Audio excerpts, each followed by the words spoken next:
Friends, welcome back to my channel Akshara's tarot awakening. എല്ലാവരും സുഖമായി സന്തോഷമായിരിക്കുന്നു വിശ്വസിക്കുന്നു. പുതിയൊരു വീഡിയോയിലേക്ക് ഏവർക്കും സ്വാഗതം. ഇന്ന് നോക്കുന്നത് നിങ്ങൾ മനസ്സിൽ ചിന്തിക്കുന്ന ആ ഒരു പേഴ്സൺ ഈ ഒരു മൂമെൻറ്റിൽ റിഗ്രറ്റ് ചെയ്യുന്നുണ്ടോ എന്നുള്ളതാണ്. അപ്പോൾ എന്തെങ്കിലും സെപ്പറേറ്റഡ് ആകാനുള്ള ഡിസിഷൻ എടുത്ത വ്യക്തികളായിരിക്കാം അവർ, അല്ലെങ്കിൽ നിങ്ങളുമായിട്ട് ബ്രേക്കപ്പ് ചെയ്ത് പോയ വ്യക്തികളായിരിക്കും. ഇപ്പോൾ എന്തായാലും ഒരു ഡിസ്റ്റൻസിൽ നിൽക്കുന്ന പേഴ്സൻ്റെ കാര്യങ്ങൾ മനസ്സിലൊരു റിഗ്രഷൻ അവർക്കുണ്ടോ എന്നുള്ളത് അറിയാനുള്ള റീഡിംഗ് ആണ്. അപ്പോൾ ഇതൊരു ജനറൽ ആൻഡ് ടൈംലെസ് റീഡിംഗ് ആണ്. നിങ്ങളെപ്പോഴാണ് ഈ വീഡിയോ കാണുന്നതെന്ന് വെച്ചാൽ നിങ്ങൾക്ക് നിങ്ങളുടെ സാഹചര്യമായിട്ട് റെസനേറ്റ് ചെയ്ത് നോക്കാവുന്നതാണ്. നിങ്ങളുടെ എനർജിയുമായി റെസനേറ്റ് ചെയ്യുന്ന തോന്നുകയാണെങ്കിൽ നിങ്ങൾക്ക് ഈ റീഡിംഗ് ആക്സെപ്റ്റ് ചെയ്യാവുന്നതാണ്. അല്ലെങ്കിൽ പൂർണ്ണമായിട്ടും ഈ വീഡിയോ ഇഗ്നോർ ചെയ്യാനായിട്ട് ശ്രമിക്കാം. നമുക്ക് റീഡിങ്ങിലേക്ക് കടക്കാം. ഇവിടെ റീഡിങ്ങിനായി ലഭിച്ചിരിക്കുന്ന കാർഡ്സ് ഏതൊക്കെയാണെന്ന് നോക്കാം. 8 of Swords, 4 of Pentacles, 4 of Wands, 4 of Swords, Justice, Ace of Cups, 10 of Cups, Ace of Wands. Bottom of the deck, Page of Cups. Okay. അപ്പോൾ അവർക്ക് റിഗ്രഷൻ ഉണ്ടോ എന്നുള്ളതിൽ ക്ലിയർ ആണ്. ഇവിടെ അവർക്കിപ്പോൾ വളരെയധികം റിഗ്രഷൻ ഉണ്ട്. അവരെടുത്തു പോയ തീരുമാനങ്ങൾ, അവർക്ക് അവരോട് തന്നെ ഒരു ദേഷ്യം തോന്നുന്ന ഒരു സ്ഥിതിയിലാണ് അവരിപ്പോൾ നിൽക്കുന്നത്.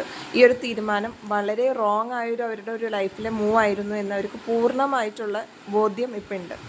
എന്തായാലും ആ ഒരു ഡിസിഷൻ എടുത്തു പോയി. ഇനി അതിൻ്റെ അപ്പുറമൊന്നും ചെയ്യാൻ പറ്റാത്തൊരു സിറ്റുവേഷനിൽ ആ വ്യക്തി ആകെ കുടുങ്ങിക്കിടക്കുന്ന ഒരവസ്ഥയാണ് ഇപ്പോൾ ആ വ്യക്തിയുടെ മൈൻഡിൽ പോയിക്കൊണ്ടിരിക്കുന്നത്. മാനസികമായിട്ട് അത്രയും ആ വ്യക്തിക്ക് പ്രഷറുണ്ട്, സങ്കടമുണ്ട്.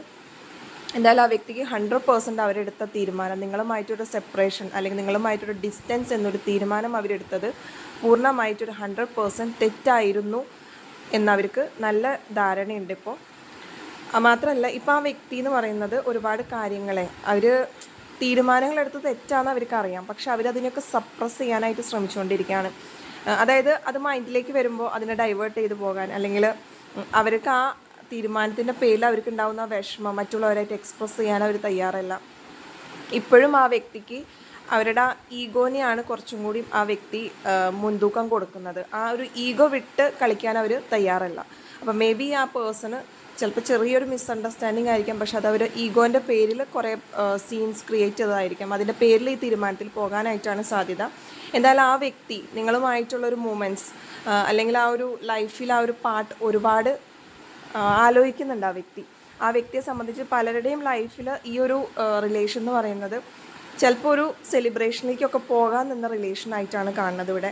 അതായത് ഒരു മാരേജോ എൻഗേജ്മെൻറ്റിലൊക്കെ പോകാൻ നിൽക്കുന്ന ഒരു സാഹചര്യത്തിൽ വന്നൊരു സെപ്പറേഷൻ, അപ്രതീക്ഷിതമായ ഒരു ക്ലാഷ് ആയിട്ടാണ് ഇവിടെ കാണുന്നത്. ചിലരുടെ ലൈഫിലെങ്കിലും ഇങ്ങനെ ഒരു സംഭവം ഉണ്ടായിട്ടുണ്ടാകണം.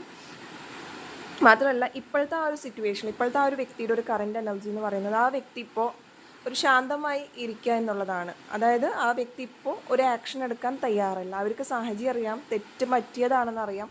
പക്ഷെ എന്തായാലും അത് തിരുത്താനോ അല്ലെങ്കിൽ ഇപ്പോഴത്തെ ഒരു നിലപാടിൽ ആ ഒരു വ്യക്തി ആക്ഷൻ എടുക്കാൻ തയ്യാറല്ല. അതൊരു കറൻറ്റ് എനർജിയാണ് പറയുന്നത്. ആ വ്യക്തിയെ തീരുമാനങ്ങൾ എടുക്കാൻ ആ വ്യക്തി തയ്യാറാകുന്നില്ല എന്നുള്ളതാണ്. പക്ഷേ അവർക്ക് ഒരു കാർമിക് റിയലൈസേഷൻ ഉണ്ടായിട്ടുണ്ട്. അവർ ചെയ്ത കാര്യങ്ങൾ തെറ്റാണെന്നുള്ളൊരു റിയലൈസേഷൻ, അവർ ചെയ്ത കർമ്മം എന്തായാലും തെറ്റായിരുന്നു എന്നുള്ളൊരു ബോധ്യം അവർക്കിപ്പോൾ ഉണ്ട്. തീർച്ചയായിട്ടും അവർക്ക് ഇപ്പോഴും ആ ഒരു സ്നേഹം അല്ലെങ്കിൽ ആ ഒരു സ്പാർക്ക് ഓഫ് ലവ് ഇപ്പോഴും അവരുടെ മനസ്സിൽ നിങ്ങളെക്കുറിച്ച് ആലോചിക്കുമ്പോൾ, അല്ലെങ്കിൽ നിങ്ങളെക്കുറിച്ചിട്ട് ഉള്ള മൊമെൻറ്റ്സ് ആലോചിക്കുമ്പോൾ അവരുടെ മനസ്സിൽ ഇപ്പോഴും ഉണ്ട്. അവരൊക്കെ എന്തുകൊണ്ടും നിങ്ങളെ ആയിട്ട് ഫോളോ ചെയ്ത് പോയിരുന്നെങ്കിൽ, അല്ലെങ്കിൽ നിങ്ങളുമായിട്ട് ആ ഒരു റിലേഷൻ മുന്നോട്ട് കൊണ്ടുപോയിരുന്നെങ്കിൽ എങ്ങനെയായിരിക്കും ലൈഫ് എന്നുള്ളൊരു ചിന്ത പലപ്പോഴും അവർ ചിന്തിക്കുന്നുണ്ട്. ഈ ഒരു വ്യക്തി എൻ്റെ ലൈഫിൽ ഇപ്പോഴും ഉണ്ടായിരുന്നെങ്കിൽ എന്തായിരിക്കും എൻ്റെ ലൈഫ് എന്നൊരു തോട്ട് അവർ വളരെയധികം ചിന്തിക്കുന്നുണ്ട്. അതായത് നമ്മളൊരു ഡ്രീം കാണുന്ന പോലെ ഈ ഒരു വ്യക്തി ഉണ്ടായിരുന്നെങ്കിൽ എൻ്റെ ലൈഫ് ഇങ്ങനെയാകേണ്ടതാണ്, പക്ഷെ ഇപ്പോൾ എൻ്റെ ലൈഫ് ഇങ്ങനെയാണ് എന്നുള്ളൊരു ധാരണ ആ വ്യക്തിക്ക് നന്നായിട്ടുണ്ട്. എന്തായാലും ആ വ്യക്തിയെ സംബന്ധിച്ചിട്ട് ഒരു ഫ്യൂച്ചറിൽ ഒരു സ്പാർക്കോട് കൂടിയിട്ട് ആ വ്യക്തി ഒരു ന്യൂ ബിഗിനിങ് എന്നുള്ള പേരിൽ ചിലപ്പോൾ നിങ്ങളുമായിട്ട് കോൺടാക്റ്റ് ചെയ്യാനുള്ള സാധ്യത ഇവിടെയുണ്ട്. ഏസ് ഓഫ് വൺസ് ആണ്. അപ്പോൾ പഴയതിനേക്കാളും കൂടുതൽ ഒരു സ്പാർക്കോട് കൂടി ആ വ്യക്തി തെറ്റുകൾ മനസ്സിലാക്കി വരാനുള്ളൊരു സാധ്യത ഇവിടെയുണ്ട്. പിന്നെ bottom of duck, page of cups ആയതുകൊണ്ട് തന്നെ ഒരു ഇമോഷൻ്റെ കപ്പാണ്. അപ്പോൾ അതും ഒരുപാട് എക്സൈറ്റ്മെൻറ്റും കാര്യങ്ങളായിട്ട് തന്നെ ആ വ്യക്തി തിരിച്ചു വരുന്നത് തന്നെയായിട്ടാണ് ഇവിടെ കാണുന്നത്. അപ്പോൾ എന്തായാലും ഈ ഒരു ടോട്ടൽ റീഡിങ്ങിൽ മനസ്സിലാകുന്നത് ഇത് ആ വ്യക്തിയുടെ ഒരു ആറ്റിറ്റ്യൂഡും ഈഗോൻ്റെ പേരിൽ വന്നൊരു പ്രശ്നങ്ങളായിട്ടാണ് ഇവിടെ കാണുന്നത്. പക്ഷേ ഇപ്പോഴത്തെ ഒരു സാഹചര്യത്തിൽ ആ വ്യക്തി എടുത്ത തീരുമാനം തെറ്റായിരുന്നു എന്ന് അംഗീകരിക്കാൻ അവർ തയ്യാറല്ല. ഇപ്പോൾ ആക്ഷൻ എടുക്കേണ്ട സമയമാണ്. ഇപ്പോൾ ചിലപ്പോൾ കാര്യങ്ങൾ നമുക്ക് വീണ്ടും കൈവിട്ടു പോയ കാര്യങ്ങൾ പലതും തിരിച്ചെടുക്കാൻ പറ്റുന്ന ഒരു സമയമൊക്കെ ആയിരിക്കാം. പക്ഷെ ആ വ്യക്തി ഇപ്പോൾ എന്തുകൊണ്ടും ആക്ഷൻ എടുക്കാൻ തയ്യാറല്ലാത്ത എല്ലാത്തിനും ഒരു മൗനം പാലിച്ചുകൊണ്ട് ഒരു റെസ്റ്റ് എന്ന ഒരു രീതിയിലാണ് ആ പേഴ്സൺ നിൽക്കുന്നത്. അപ്പോൾ ഓൾ ഓഫ് എ സഡൻ ചിലപ്പോൾ ആ വ്യക്തിയുമായിട്ടൊരു കോൺടാക്റ്റ് അല്ലെങ്കിൽ നമുക്ക് എന്തെങ്കിലും ഒരു മെസ്സേജ് കോളൊന്നും പ്രതീക്ഷിക്കാൻ പറ്റില്ല. ബട്ട് ഇൻ ഫ്യൂച്ചർ അവരുടെ ഒരു ന്യൂ ബിഗിനിങ് കാണുന്നുണ്ട്.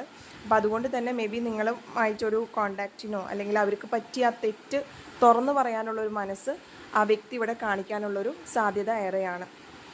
അപ്പോൾ ഇതൊക്കെയാണ് നിങ്ങളുടെ മൈൻഡിലുള്ള ഒരു പേഴ്സൻ്റെ നിങ്ങളുമായിട്ട് സെപ്പറേറ്റ് ആയതിനു ശേഷം അവർക്ക് എന്തെങ്കിലും റിഗ്രഷൻ ഉണ്ടോ എന്നുള്ള റീഡിങ്. അപ്പോൾ നിങ്ങളുടെ ജീവിത സാഹചര്യമായിട്ട് നിങ്ങൾ നോക്കുക ഇത് കണക്റ്റ് ആകുന്നുണ്ടോ എന്ന്.